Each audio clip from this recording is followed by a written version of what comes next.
Hey, hey everyone. It's Naomi Wolf. It's Saturday, April 1st. Um, Welcome. I got such a positive response to my reading of the 1560 Jerusalem Bible, the Founder's Bible, with commentary. I'm sorry, the 1560 Geneva Bible, the Founder's Bible with commentary. People said, keep going. So I'm going to keep going. So what we've got today is Genesis. You may remember, if you've been following along, that Noah had embarked into the ark, which God had told him to create. And let's show you this image. It's actually a picture of the ark. And you remember that there were very detailed instructions from God about how to make it watertight and able to sustain life. And the animals have been in the ark, and the birds and all the creeping things with Noah. I also, before I begin, just want to say I'm broadcasting from Liberty House, which is a location in the Hudson Valley that we've dedicated to restarting America the way the founders would have wanted us to. And so you're all invited. We're going to start running retreats and, what's the Constitution, how to write nonfiction, what is liberty, passing on these values to the next generation and for ourselves to create community. So very exciting for me to be broadcasting the Geneva Bible, the Founders Bible, the Puritans Bible here at Liberty House. Chapter 7. And the Lord said unto Noah, enter thou and all thine house, all your people who live in your household, into the ark. For thee I have seen righteous before me in this age. Of every clean beast thou shalt take to thee by sevens, the male and his female, but of unclean beasts by couples, the male and his female. Of the fowls also of the heaven by sevens, male and female, to keep seed alive upon the whole earth. For 7 days hence I will cause it to rain upon the earth 40 days and 40 nights, and all the substance that I have made will I destroy from of the earth. Noah therefore did according unto all that the Lord commanded him. And Noah was 600 years old when the flood of waters was upon the earth. So Noah entered, and his sons and his wife and his sons' wives with him into the ark because of the waters of the flood. Of the clean beasts and of the unclean beasts and of the fowls, meaning the birds, and of all that creeps upon the earth, there came two and two unto Noah into the ark, male and female, as God had commanded Noah. And so after 7 days, the waters of the flood were upon the earth in the 600th year of Noah's life, in the 2nd month, in the 17th day of the month. In the same day were all the fountains of the great, that's Loki, all the fountains of the great deep broken up, and the windows of heaven were opened. And the rain was upon the earth 40 days and 40 nights. In the selfsame day entered Noah with Shem and Ham and Japhet, the sons of Noah, and Noah's wife, and the 3 wives of his sons with them into the ark. They and every beast after his kind, and all cattle after their kind, and everything that creeps and moves upon the earth after his kind, and every fowl after his kind, even every bird of every feather. For they came to Noah into the ark, 2 and 2 of all flesh, wherein is the breath of life. And they entering in came male and female of all flesh, as God had commanded him, and the Lord shut him in. Then the flood was 40 days upon the earth, and the waters were increased, and bare up the ark, which was lift up above the earth, bore it up, so it was lifted up above the earth. The waters also waxed strong, grew strong, and were increased exceedingly upon the earth, and the ark went upon the waters. The waters prevailed so exceedingly upon the earth that all the high mountains that are under the whole heaven were covered. 15 cubits upward did the waters prevail when the mountains were covered. Then all flesh perished that moved upon the earth, both fowl and cattle and beast and everything that creeps and moves upon the earth, and every man. Everything in whose nostrils the spirit of life did breathe, whatsoever they were in the dry land, they died. So he destroyed everything that was upon the earth, from man to beast, to the creeping thing, and to the fowl of the heaven. They were even destroyed from the earth. And Noah only remained, and they that were with him in the ark. And the waters prevailed upon the earth 150 days. Now God remembered Noah and every beast and all the cattle that was with him in the ark. Therefore God made a wind to pass upon the earth, and the waters ceased. The fountains also of the deep and the windows of heaven were stopped, and the rain from heaven was restrained. And the waters returned from above the earth, going and returning. And after the end of the 150th day, the waters abated. And in the 7th month, in the 17th day of the month, the ark rested upon the mountains of Ararat. And the waters were going and decreasing until the 10th month. In the 10th month and in the first day of the month were the tops of the mountains seen.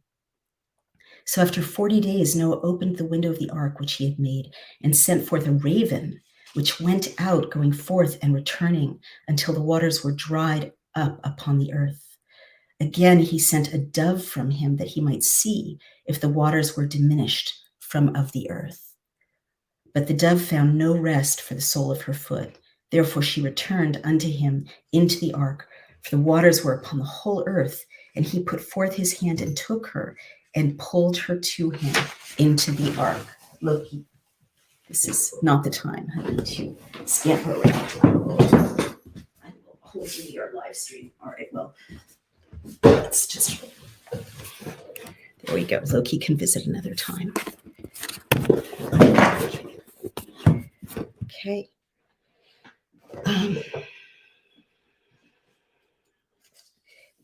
So the dove found no rest for the sole of her foot. Therefore she returned unto him into the ark, for the waters were upon the whole earth. And he put forth his hand and took her and pulled her to him into the ark. And he abode yet other 7 days, and he stayed 7 more days. And again he sent forth the dove out of the ark. And the dove came to him in the evening, and lo, in her mouth was an olive leaf that she had plucked, whereby Noah knew that the waters were abated from the earth. Notwithstanding, he waited yet other 7 days, and sent forth the dove, which returned not again unto him any more. And in the 601 year, in the first day of the first month, the waters were dried up from off the earth, and Noah removed the covering of the ark, and looked, and behold, the upper part of the ground was dry. Then God spake to Noah, saying, Go forth of the ark, thou and thy wife and thy sons' wives with thee. Bring forth with thee every beast that is with thee, of all flesh, both fowl and cattle, and everything that creeps and moves upon the earth, that they may breed abundantly in the earth, and bring forth fruit and increase upon the earth. So Noah came forth, and his sons and his wife and his sons' wives with him, every beast, every creeping thing, and every fowl, all that moves upon the earth and after their kinds, upon the earth after their kinds, went out of the ark. Then Noah built an altar to the Lord, and took of every clean beast and of every clean fowl, and offered burnt offerings upon the altar. And the Lord smelled a savor of rest, and the Lord said in his heart, I will henceforth curse the ground no more for man's cause. For the imagination of man's heart is evil, even from his youth. Neither will I smite any more all things living as I have done. Hereafter, seed time and harvest, and cold and heat, and summer and winter, and day and night shall not cease so long as the earth remains. And 2 more chapters, chapter 9. And God blessed Noah and his sons, and said to them, Bring forth fruit, and multiply, and replenish the earth. Also the fear of you and the dread of you shall be upon every beast of the earth, and upon every fowl of the heaven, upon all that moves on the earth, and upon all the fishes of the sea. Into your hand are they delivered. Everything that moves and lives shall be meat for you. As the green herb have I given you all things. But flesh with the life thereof, I mean with the blood thereof, shall ye not eat. For surely I will require your blood wherein your lives are, At the hand of every beast will I require it, and at the hand of man, even at the hand of a man's brother, will I require the life of man. Whoso sheds man's blood, by man shall his blood be shed, for in the image of God has he made man. But bring you forth fruit and multiply, grow plentifully in the earth and increase therein.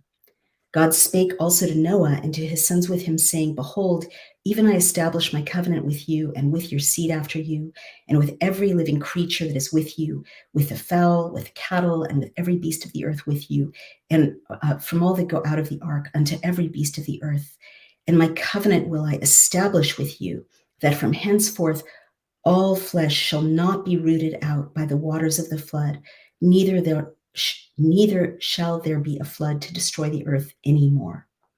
Then God said, This is the token of the covenant which I made between me and you, between every living thing that is with you, unto perpetual generations.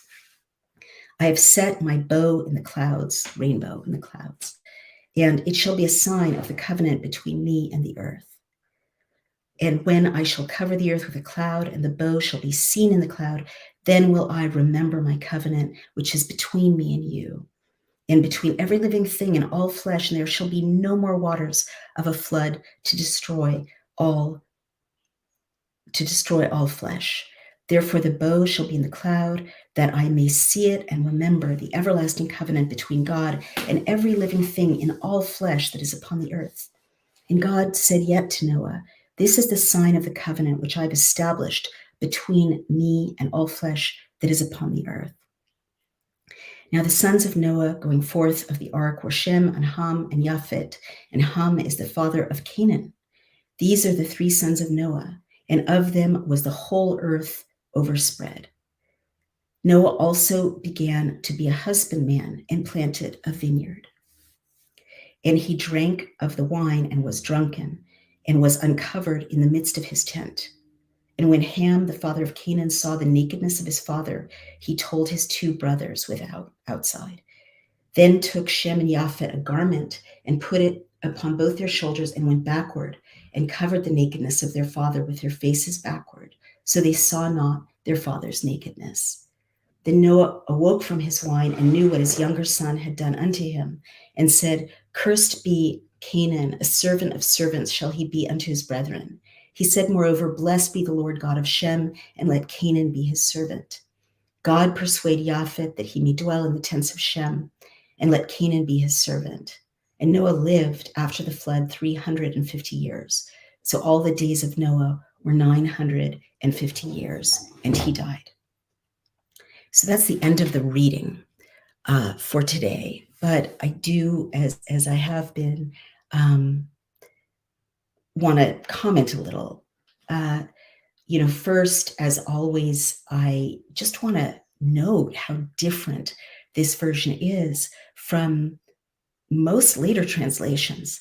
And, the theme that we keep seeing is the Jerusalem Bible in the Hebrew original keeps revealing this incredibly tender father and this very complex character in God, in the persona of God, a complex character who is torn, who is not twice now, when human beings have very horribly disobeyed him and been very immoral and wicked. He has punished, but it's not. I mean, in the language of the Bible, it's. I don't want to say karma because that's reductive, but we live in a moral universe in the language of this Bible and in the Hebrew, and so there are consequences when you disobey God's will. God is kind of explaining the nature of the universe in that regard from the very beginning. And I think that's the allegory of the Garden of Eden, that when we are aligned with God's will, it's, there's all this blessedness, all this abundance and peace. And when we choose to be out of alignment with a moral universe, that's when bad things are inevitable, right? And so that's a very different picture of our place in the universe than later translations where God is constantly kind of punishing in this kind of random and irrational and brutal way. And so let's go and notice this wonderful, wonderful section, and it echoes what we heard in the last reading, right? That God said, I'm not going to destroy you again with water, because the imagination of man is evil from the start. But in this version, in the Geneva Bible, it's not like he's a mess, I hate him, I'm going to punish him with this threat that I've destroyed the world once and I can do it again. It's very, very different. It's like I said last time, we talked about this, that it's like God's never had humans, right? And that's clear in Genesis, and humans have never had God. It's a new relationship. And so just like having a baby that is growing, each party is learning about the other.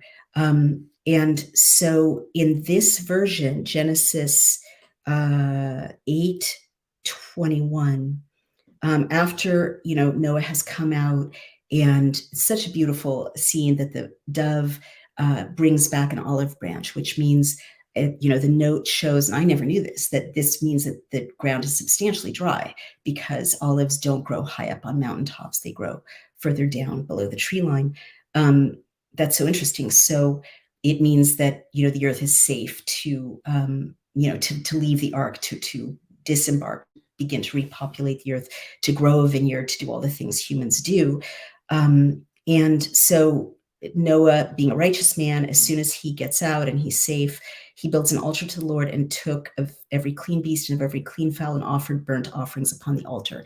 And, from the very beginning, sacrifice of animals, burnt offerings, is a way that human beings show kind of, I don't want to say obedience, but like appreciation, recognition, gratitude. They're taking some of their food and sharing it, really, even though God doesn't eat like humans do. It's like a child, you feed a child and the child offers you some food.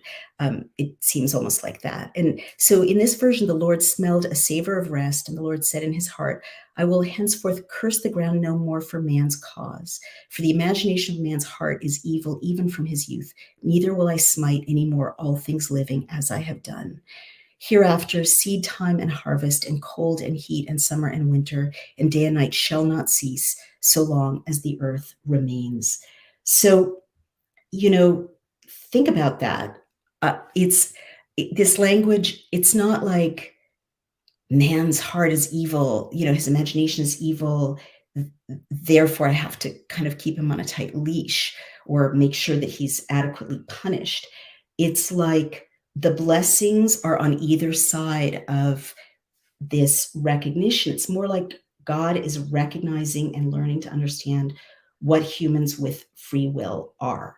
And they are really inclined to make mistakes, go awry, do bad things. So it's more like, as I said before, it's more like God is saying, these beings that I have created to be my children with free will, that's how they behave.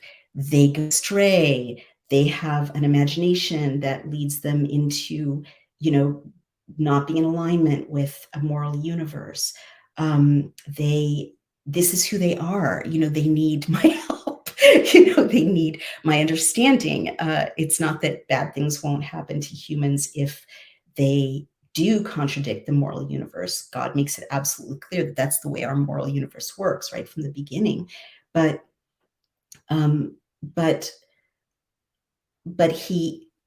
it's more like he's recognizing what human nature is and thinking, okay, well, I accept this, right? I'm not going to kill them off again with water. Mind you, he doesn't say I'll never kill them off again, right? Which is part of why I'm reading the Bible right now, because I think he could kill us off again because he's made it clear that, he doesn't have endless patience with people being incredibly awful.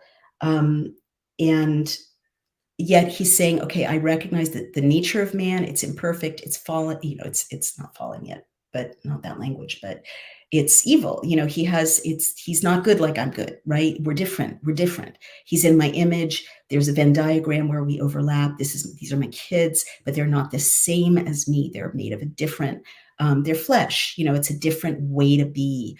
They're not divine beings. They're not angels. He's recognizing that. So in the Jerusalem Bible, which, as I notice how poorly it's translated and how the translations are so often recasting God as irrational, mean, and punitive. Here he says, Yahweh smelt the appeasing fragrance. And there's nothing about appeasing. It says the fragrance of rest, the savor of rest. It's not, and here it's like Noah is humbling himself and abasing himself. And there's nothing in the relationship in the original of appeasement there. It's like Noah also seems to have accepted that humanity was, kind of got a karmic destruction. And now he's blessed with getting to start over with God, and God is, wanting to start over with humanity. And so they translate it, never again will I curse the earth because of man, because his heart contrives evil from his infancy. Never again will I strike down every living thing as I have done. As long as earth lasts, sowing and reaping, cold and heat, summer and winter, day and night shall cease no more. So let's go back to the Geneva Bible. The Lord said in his heart, meaning said to himself, I will henceforth curse the ground no more for man's cause. Never again will I curse the earth because of man. Well, that's accurate enough. For the imagination of man's heart is evil even from his youth. So the Jerusalem Bible is because his heart contrives evil from his infancy. It's different, right? That this translation has man's whole heart as evil. This translation has the imagination of man's heart being evil, which is different. Like, you've got a toddler. The toddler is learning that if he steals a cookie and hides the cookie, he can try to lie about it. That child's heart is not evil. The imagination of, oh, that's a lie, maybe I can get away with it, that's not good, right? And that's where parents come in. But it's a very different casting of humanity as essentially in God's image, but because of our nature, our human nature, prone to get in trouble and bring difficulty upon ourselves and engage in cruelty even, and make horrible mistakes, but not like innately evil. Whereas this translation from Genesis, I'm sorry to be mad at a translation, but I am, casts human beings as their hearts by definition contriving evil from his infancy. And so I guess I just want you to notice that right after God kind of reckoning with who we are as flawed, flesh, not exactly like God, we're not divine, comes the blessing. And God blessed Noah and his sons and said to them, bring forth the fruit and multiply and replenish the earth. So we're coming up to the end of our time, and Loki is getting restless. But, we ended the reading. Genesis 7 to 11, ended with this kind of what has been in the past to me, mysterious story of Noah being, getting drunk and kind of passing out naked, basically. And then his sons conferring, what should we do? And they go backwards with a garment, a piece of clothing, or maybe even a robe, because clothing was like a robe at that time.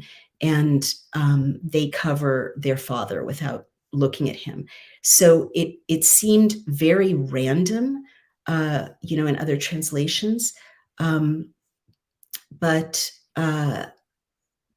in this translation, it kind of explains what this is for. It's that it's about honoring your father. So the side notes, which are so fantastic, um, point out that Noah is imperfect, right? He's just saved humanity basically with God's help, but he's not divine. He's an alcoholic or whatever. He drank too much, and he's still beloved by God, right?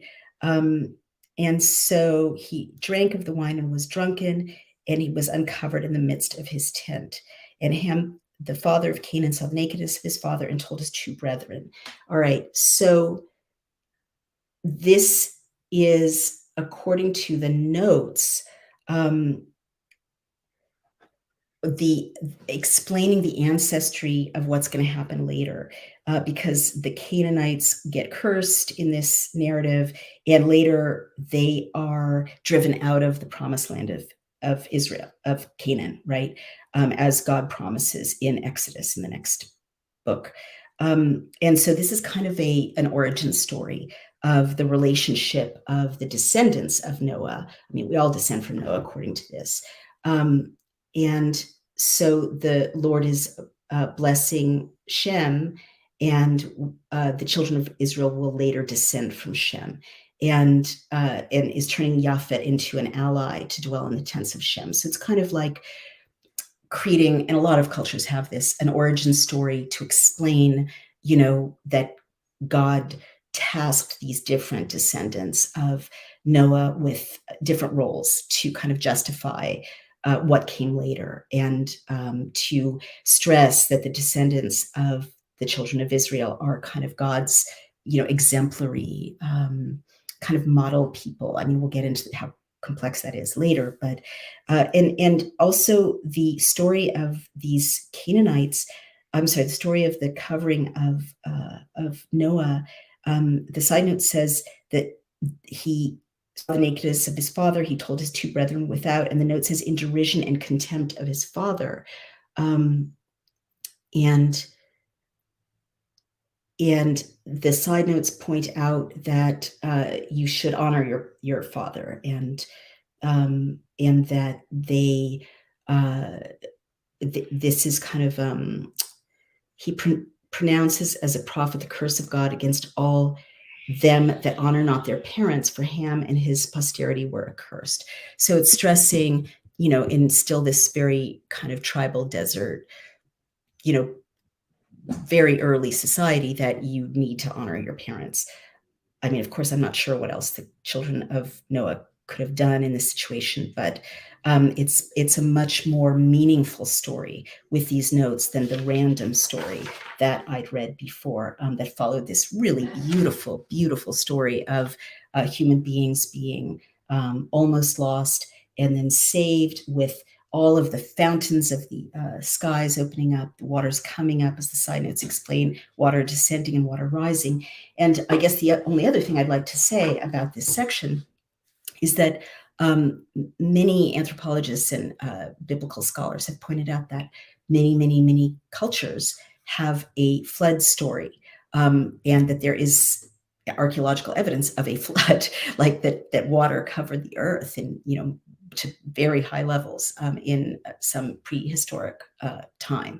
And I guess what I'm noticing as a literary critic is how realistic, how detailed this flood story is. It went up above the mountains, that it lasted for this many days before the land was dry enough. It was this many cubits high was the water. The water was descending, and from the fountains of the heavens, so beautiful. And water was also rising up. The water levels were rising. So this may be like ancestral stories told in a pre-literate, prehistorical time, of a time when human beings really were wiped out, almost completely because a flood was on the earth. And so there you go. And let's see if the Hebrew has anything really important. This is really important.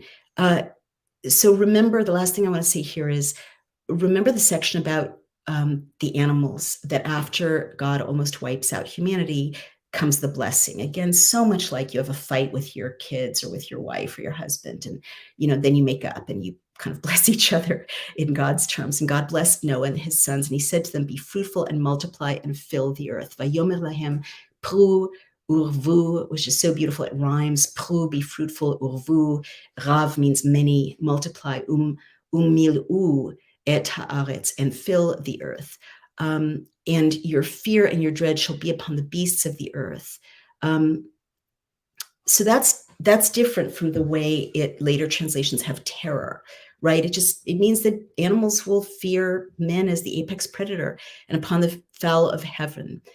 Every moving thing that lives shall be yours to eat, like the green vegetation. I've given you everything. So this is an even more generous communication than what God said to Adam and Eve when they were leaving the Garden of Eden. There he said, you'll toil for your food. You'll have to work with thorns and brambles. Now he's kind of saying, earth is your buffet. I have given you everything. Natati lechem et kol. I have given you everything, literally, but flesh with its soul, its blood, you shall eat. Ach basar bin nafsho damo lo tochelu. And so this is really beautiful to me because it's acknowledging our responsibility to be kind to animals. And from this passage, I believe, arises kosher and other, I think Muslim too, butchering practices where you're supposed to kill the animal very quickly and drain the blood. So you're not eating the blood. But your blood of your souls, I will demand an account. From the hand of every beast, I will demand it. And from the hand of man, from the hand of each man, his brother, I will demand the soul of man. So to me, again, very beautiful. Right after he says, I'm giving you all the animals of the earth and all the vegetation of the earth to be your food, to support you and sustain you. You're at the top of the pyramid of creation. You have a responsibility to be kind and compassionate to animals, and also to each other. I'm not just giving you this beautiful earth to wreak havoc and do whatever you want. You too are flesh like the animals. Ach et damchem lenafshetechem edrosh miyad kol chaya. So he's saying, from the hand of each man his brother, I will demand the soul of man. You have a responsibility not to kill each other. Whoever sheds the blood of man, through man shall his blood be shed, for in the image of God he made man. Sofech dam hadam ba'adam damo, and you can hear the music of that repetition. Dam is blood. Yishbech ki betselem Elohim asa et ha'adam. And here you hear that echo of, because the tselem, remember I said matzlema is a camera, in the image of God, God made man. So he's saying, just like I'm asking you to treat every animal as if they're precious and not torment them, not sacrifice them needlessly, by the same token, you have a responsibility to each other. And then he ends again with his blessing, same blessing that he gave humans earlier when they, messed up the last time and had to leave the Garden of Eden. Ve'atem pru virvu shirtzu ba'aretz v'yirvu ba. And you be fruitful and multiply, swarm upon the earth and multiply thereon. And then God said to Noah and his sons with him, saying, and I, behold, I am setting up my covenant with you and with your seed after you. Ve'ani hineni, and I, behold, I am mekim, making to exist, et briti, my covenant, itchem, with you, ve'et zarachem, and with your seed, achrechem. So right after he almost wipes out all of humanity, he's like, I love you so much. Here's all the food you need. Here are all the animals. Take care of them. Take care of each other. And look, I am making a commitment to you. And never again will flesh be cut off by the floodwaters. There'll never again be a flood to destroy the earth. Look, I'm putting a rainbow in the cloud, and it's a sign of covenant between us. And so, once again, and I'll end there, super different version of God, right? Super loving, super compassionate, always wanting humans to not mess up. And the last thing I will note is that in the Jerusalem Bible, chapter 9, the subhead is the New World Order. Right before God blessed Noah and his son, saying to them, "Be fruitful, multiply, and fill the earth." And it literally does not say the New World Order in the Hebrew. I don't know what that means, but I'll just leave it right there. I know I can't see your comments, but thank you for joining me here on this Shabbat day, April 1st, and have a wonderful, safe, beautiful day. Don't let too many people play April Fool's tricks on you unless you want them to. And again, this is the Jerusalem Bible, 1560 edition. If I'm going to put this on StreamYard, I'm sorry, on Substack. And if you want it not in my Substack, but you want it separately in a separate place, because my Substack has my essays and various other things I like to write about, let me know in the comments. And Shabbat Shalom. Thank you for joining me in the reading of the Geneva Bible.